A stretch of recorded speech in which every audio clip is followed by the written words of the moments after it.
ଏତିକି ପାଇଁ ଆମେ ପ୍ରଚେଷ୍ଟା କରୁ।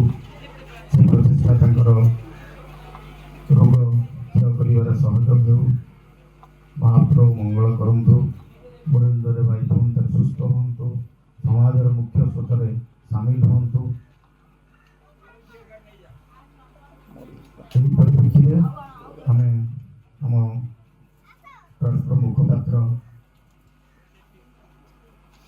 ପ୍ରମୋଦ ଚନ୍ଦ୍ର ନାୟକଙ୍କୁ କହୁଛୁ, ପ୍ରମୋଦ ବାବୁ କିଛି ବାର୍ତ୍ତା ଦିଅନ୍ତୁ।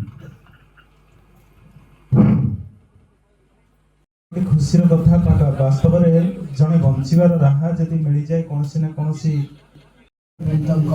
ଉଦ୍ଦେଶ୍ୟ ରଖିଛି। ତେଣୁ ତାକୁ ଛୋଟ ପିଲାଟି ହେଲେ ମଧ୍ୟ ସାନ ସିନା ଦାନତା ମହାନ, ସାନ ସିନା ଦାନତା ମହାନ, ତାର ସେ ମହାନ ଦାନ ନିଶ୍ଚିତ ମହନୀୟ କାର୍ଯ୍ୟରେ ଆସିବ। ଆଉ ଏତିକି କହି ମୁଁ ମୋର ବକ୍ତବ୍ୟ ଶେଷ କରୁଛି। ଜୟ ଜଗନ୍ନାଥ।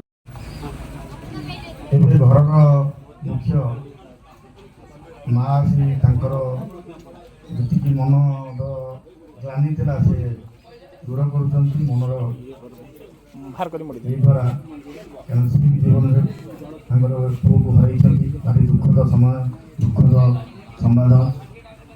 ସେ ବି ଜଣେ ମା ଯେତେବେଳେ ଖବର ପାଇଲେ ଏଭଳି ହେଉଛି, ସେ କହିଲେ ମୁଁ ଯାଉଛି, ମୁଁ ନିଜେ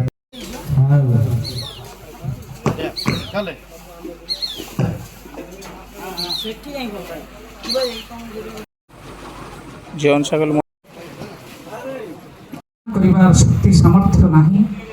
ତେଣୁ ସମାଜରେ ଆମେ ଯଦି କାହାକୁ 5 ଟଙ୍କା ହାତ ଉଠାଇ ଦେଇଥିବା, ଭଗବାନ ଆମ ହାତକୁ କେମିତି 25 ଟଙ୍କା ଆସିବ ଆମ ସମୟରେ, ସେ କଥା ଈଶ୍ୱର ଚିନ୍ତା କରିବେ।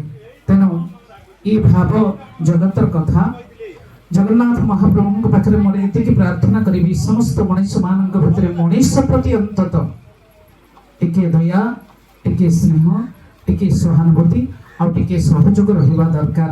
କାରଣ ଇଏ ହେଉଛି ମାନବୀୟ ଗୁଣ।